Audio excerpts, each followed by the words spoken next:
नमस्कार। ओम साई राम। दोस्तों, आप सब लोगों को अगर कोई मैसेज या संदेश पहुंचाना हो तो आप लोग क्या करेंगे? बड़ा ही सिंपल सा जवाब है। या तो हम उसको मैसेज करेंगे, या फिर उसको ईमेल करेंगे, या फिर व्हाट्सअप करेंगे, या फिर बहुत ज़्यादा हुआ तो हम फ़ोन कॉल करेंगे। ये तो हुई आज की आधुनिक युग की बात, जहाँ हम जी रहे हैं। पर ज़रा सोचिए, अगर किसी को 400 साल पहले अगर कोई मैसेज या संदेश पहुंचाना हो अर्जेंट में, बहुत ज़रूरी में, तो वो क्या करता होगा?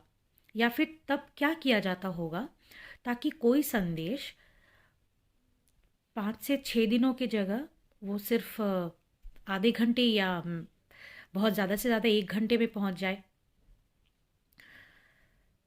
अब ज़रा सोचिए। यही है आज की कहानी सिम्फोरे टावर की, जिसे हम विजुअल टेलीग्राफ या ऑप्टिकल टेलीग्राफ भी कहते हैं।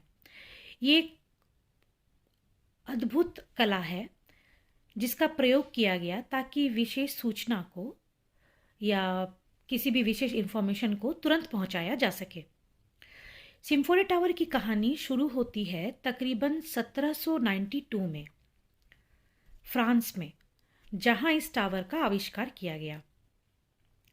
ठीक फ्रेंच रेवोल्यूशन के बाद ज़्यादातर इस टावर का इस्तेमाल गुप्त सैनिक सूचना या फिर सीक्रेट मिलिट्री इंफॉर्मेशन के लिए इस्तेमाल किया जाता था, ताकि सूचनाओं का जो है वो आदान प्रदान जो है केवल किया जा सके।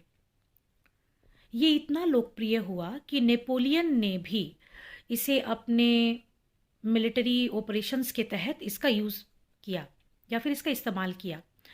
धीरे धीरे इस पद्धति के बारे में लोगों को पता चला, और इसके बाद ये फ्रांस से निकलकर धीरे धीरे इसका प्रयोग Europe, Germany, Sweden, United Kingdoms, Spain, Russia, पुर्तगाल में भी होने लगा। हमारे भारत में इस तकनीक का प्रयोग 1810 ईस्वी में शताब्दी में किया गया।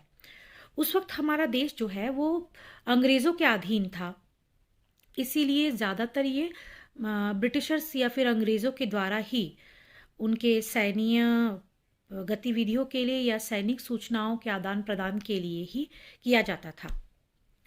ये तो हुई कि इसकी खोज की कहानी, या फिर इस सिम्फोनी टावर क्या है, या फिर ये किस चीज़ के लिए उपयोग होता है, इस चीज़ का हमें पता चलता है।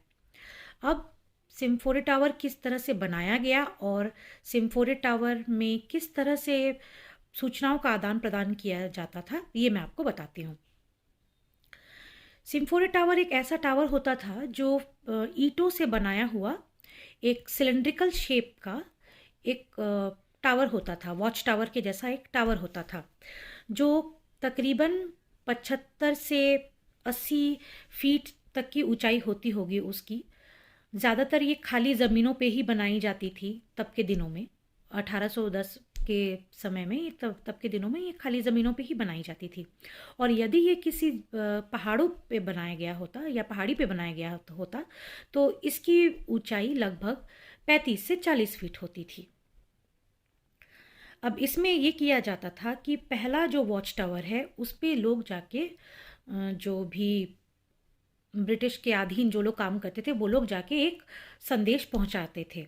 ये संदेश जो होता था वो चिन्हों के रूप में प्रसारित किया जाता था या प्रचार किया जाता था।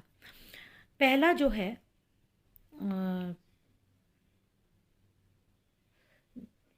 पहला जो वॉच टावर होता था, पहला जो टावर होता था, तो दूसरा जो टावर होता था, इन दोनों टावरों के बीच में 13 किलोमीटर का डिफरेंस होता था, क्योंकि अंग्रेज़ों ने हर 13 किलोमीटर के दूरी पे ऐसे बहुत सारे वॉच टावर बनाए थे।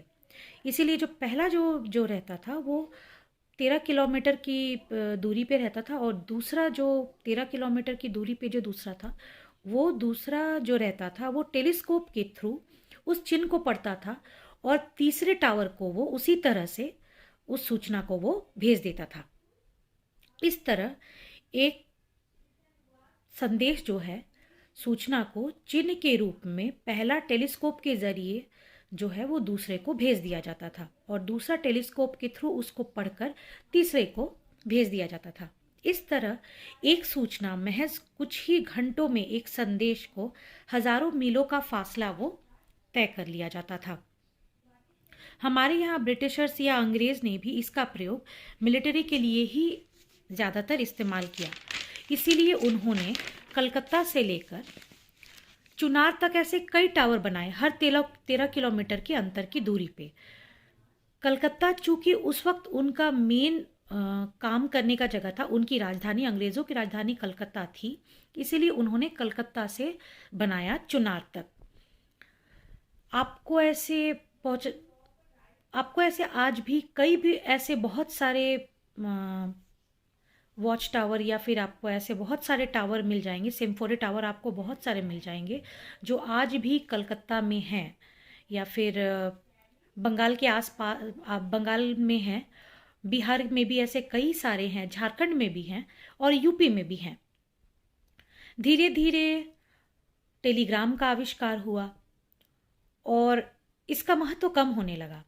इसके बाद टेलीफोन आया और इसके बाद इसका प्रयोग जो है ये पूरी तरह से बंद हो गया। इस तरह लोग इसके बारे में भूल गए। आज जितने भी वॉच टावर, आज जितने भी ऐसे सिम्फोनी टावर हैं, ज़्यादातर या तो वो किसी डस्टबिन के रूप में यूज़ होते हैं जहाँ पे लोग अपने घर के कूड़े कचरे को फेंक देते हैं, या फिर ऐसे कई सारे वॉच टावर है जो कि सिर्फ किसी खेत में बने हुए होते हैं, या फिर ऐसे कोई पहाड़ों पे बने हुए होते हैं जहाँ लोग नशा वशा करते हैं। तो वो इन सब चीज़ों के लिए ऐसे टावरों का आज का इस्तेमाल किया जाता है। लेकिन इस टावर का एक ऐतिहासिक के रूप में या फिर इस टावर का अपना जो ऐतिहासिक महत्व है, इसके बारे में काफ़ी कम लोग ही जानते हैं। पर आज भी ऐसे कई टावर आपको बंगाल में देखने को मिलेंगे जो अपने साथ इस ऐतिहासिक खोज की कहानी अपने अंदर समेटी हुई है कि हाँ, उनका एक अपना एक महत्व था जिससे वो मीलों हजारों दूरों के जो फासले में जो रहते थे वो चंद मिनटों में वो भेज दिया करते थे, जो हजारों मीलों को नहीं हो सकता था, जिनको पहुंचने में 3 से 4 दिन या फिर बहुत ज़्यादा से ज़्यादा 8 दिनों तक का भी सफ़र हो सकता था। ऐसे संदेश को वो केवल महज 1 घंटे में भेज देते थे। तो ये थी आज की कहानी सिम्फोनी टावर की। नमस्कार। ओम साई राम।